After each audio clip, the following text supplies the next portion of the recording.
morning. Welcome back to Pandemic Cooking. Today we are going to make never fail chocolate sour cream cake. Never fail.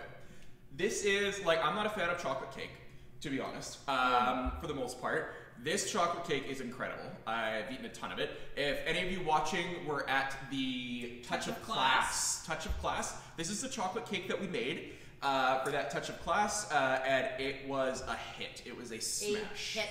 So let me tell you about this recipe. I gotta give a shout out. Pam Mosen, when I worked at J. Percy Page, we always bring in snacks to the lunchroom, blah, blah, blah. And she brought in this cake, and I was like, what is this?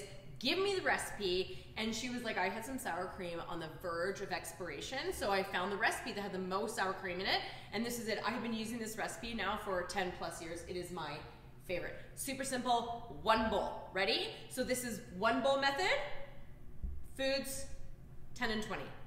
Foods 30, you should know this. Yeah, and honestly, this is just the easiest cake there is to. Okay, we're gonna dry ingredients. Make 1 3/4 cups of flour, 3/4 cups of cocoa. Give it a cute little whisk. Just to break up the lumps of cocoa. You know how I feel about sifting. I think it's garbage. However, I do think that this helps for breaking up those lumps of cocoa. Okay? 1 3/4 cups of sugar.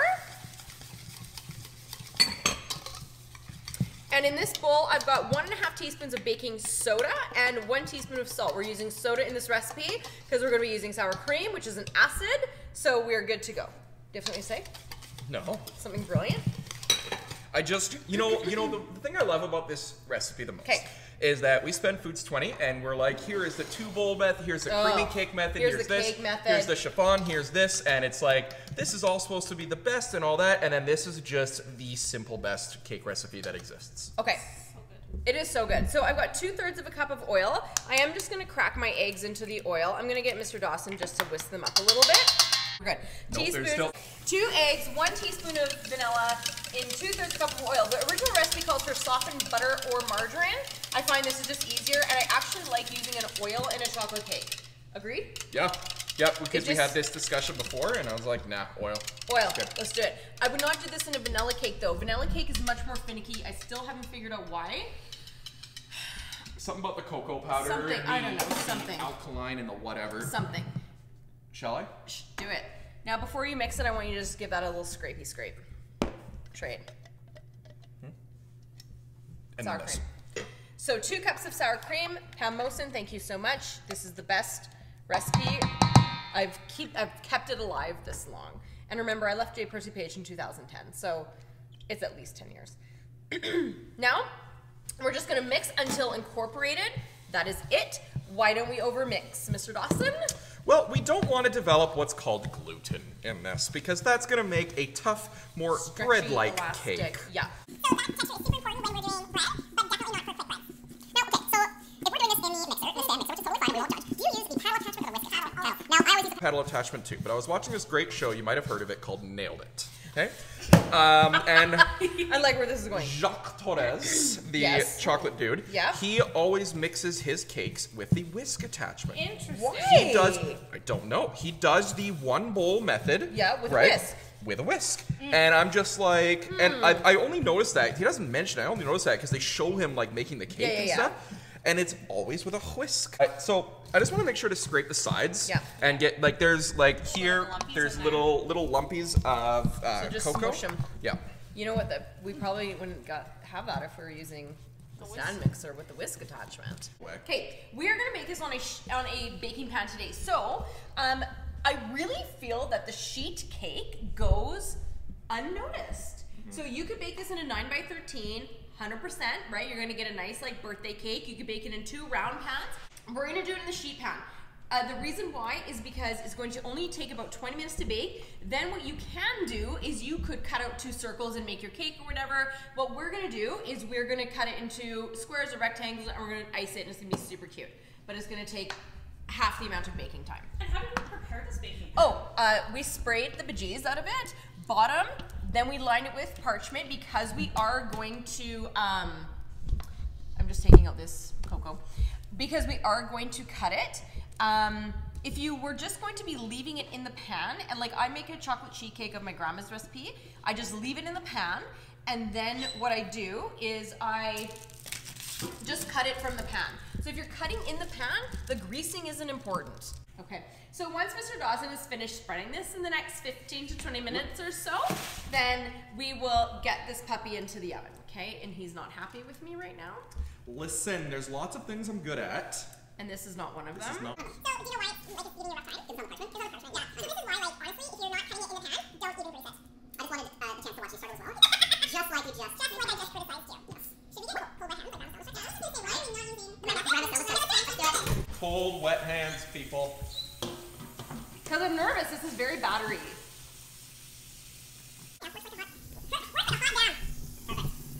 Now, what temperature are we baking this at? 350. 350. 20 minutes. I'm gonna try and get as smooth as I can here, but you know what, at this point, it's kind of like a thing. Are you done setting you? It is, like, right in there. It's just okay, it's really thin. It's really gonna bother you? Well, I mean, it's not gonna bother me, it's gonna bother the circle. Are we happy? I cut a lot out. Beautiful. Looks great. In she goes. Okay, welcome back. We are going to... Mr. Dawson is going to take the cake out of the pan. I am still scarred from the vanilla video, the vanilla cake video, and it wasn't... So... We're gonna try. Okay, tell them what you did. So this is a pan that we have sprayed at the bottom. We put the parchment paper on. We've sprayed it again. So what I've done is I've just run a light knife along the edge just to loosen it up, and a paring knife. And the next step is to pray. So we had some leftover mascarpone. Mr. Dawson made a beautiful tiramisu this morning, and so we've got this leftover mascarpone, and we just suggested let's put it in the icing. So we whipped that with some soft margarine. You can use room temperature butter at home, vanilla, icing sugar. It might be one of the best icings I've ever had. Okay, it's so here good. we go. Now we pray. So now we pray that everything up. works. Do you need the knife? Oh no. Oh! Praise be! Look at that clean pan. Praise right? be! Give me the pan. Praise be. I'll clean this because I'm the woman. And look at that beautiful cake. Okay, so the cake looks and smells beautiful. I can tell that it's really nice, and it's got a really nice moist crumb to it. Very delish. So what we're gonna do, you see that cheeky little sneak of the piece of cake. Okay, we're gonna cut it into 4. When I say we, I mean Mr. Dawson. You see how she handed it to me? Handle first. Okay. I'm gonna cut this I risked my life for his. I cut this in half, okay? Listen, do you want to just do it? No, you're right. No, don't let me do it. Pretty good eye for this and nothing else. Now what we're going to do is we're going to torte it. So, because we've cut it into rectangles, we are just going to go ahead and have a quick prayer that everything is going to be great, okay? So, whoever you believe in, this is who you start praying to. So, but we can also like trim it up after we're done. Okay. Buttercream, right there, glue it on. I'm gonna take piece number 1. Whoa. I'm gonna do a cute little glob. Did you want to do this, Mr. Dawson? No, I'm happy to watch you struggle. Well, not struggle. Okay, what I'm going to do is I'm going to make sure that I'm not dipping this back into the icing. I have to keep one for the cake, one for the icing, so I don't. Look, let's see, I've already got a blob of crumb there, but not a big deal. It's going in the middle, and we're going to do a crumb coat. Okay. Followed by. Now, how would you recommend that I do this? This way? Put it back? Just like that.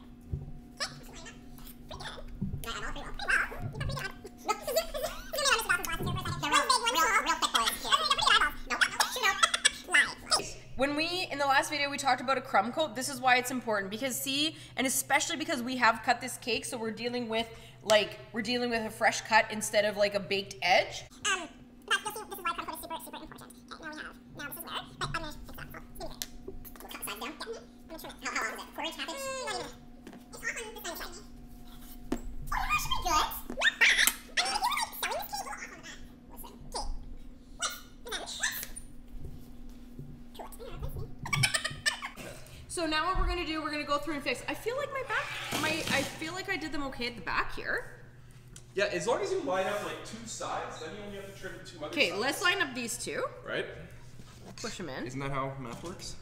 Right? Yeah. So we feel okay about the back and, oh God, and this side. So now we're gonna trim this side and this side. Yeah, that's it. Okay. Okay. Super easy. And when you do with the trim cake, you throw it into the garbage so you don't eat more cake. Just kidding.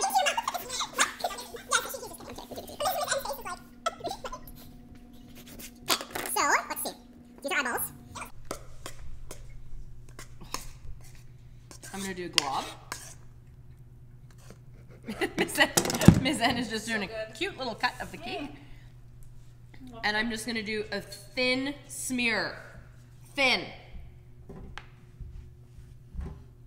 Okay, and I'm okay if it grabs all of these chocolate pieces. Okay? We don't worry. Because when we go to do the top coat, how do I do your nails? I don't understand.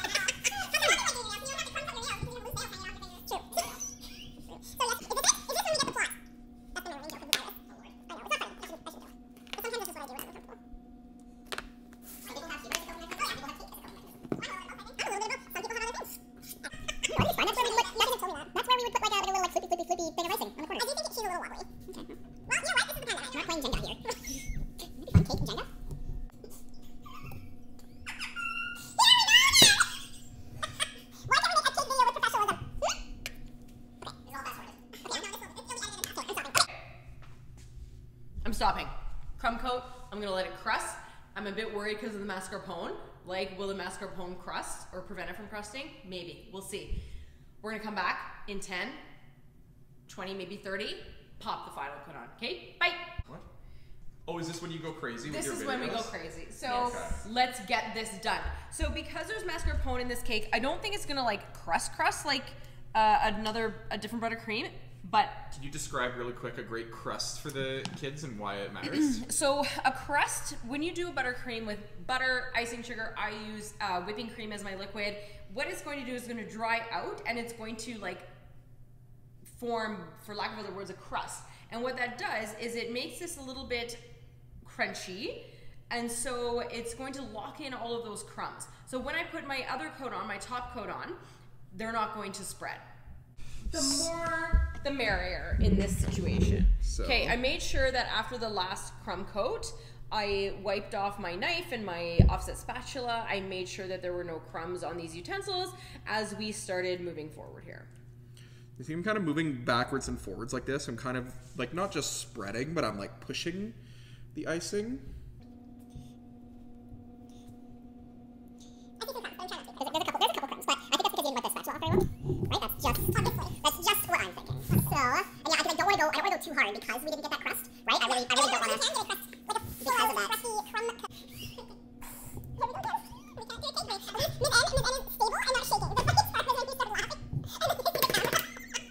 It looks really great, Mr. Dawson. Yeah, that looks pretty good. So now, I'm going to do the hard part. The sides. Okay? I'm going to spread it like a little bit on here so the giant glob doesn't just fall right on. And then I'm going to adjust with the offset. Did you already talk about what you're doing? That means Anna's going to pass through. Is right way, cut that all cut. Okay. Also, I just wanted to Mr. Dawson didn't attach this. What? And I make fun of her to her face. Means that she's watching this. She doesn't say, yeah, and she's brilliant. She doesn't say perseverance. She says persevering. And like, oh, are you flicking your pillar ball while you're riding and saying you have to make... Look great. This icing is not the easiest to work with. How's it doing? Okay. Alright, so I've got... This icing is quite soft. It's quite difficult to work with, but it's also just gosh darn delicious. So I think I've got it as nice as I'm going to be able to get it. This is real life cake making. It's maybe the best cake I've ever had, though. So good. It tastes so good. And the icing's so good. Honestly, this is probably the best tasting cake that we're ever going to have in our lives. It's this cake right here. Even if it's not the most beautiful, perfect. But consider, hey, team, this was baked in a sheet cake. If you're like, no thanks, make the icing, spread it on the sheet cake. Yeah? Right? Like, that's Yeah. it. That's all you need to do. So you don't have to do any of this. It can be super, super simple. You can take that sheet cake, you can do your raspberries, you can do your cocoa. Which is what I did at the touch of class, to bring it back to the beginning of the touch of class, is we took this sheet cake. All I did was I made a blue icing, right? With some food coloring, and then I put it on there, and then I sprinkled a whole bunch of crunchy candy balls, and sprinkles, and it was beautiful, and then I just cut it and served it, and that's it. And That's it was super simple. It was way easier than doing this. Yeah, and but this is me. I'm like, let's try it. beautiful, gorgeous. But I'm really happy with how this turned out, and now we're gonna serve it to people who are not us. Okay. Okay. Miss Anna's like, what? We might have a bite. Okay,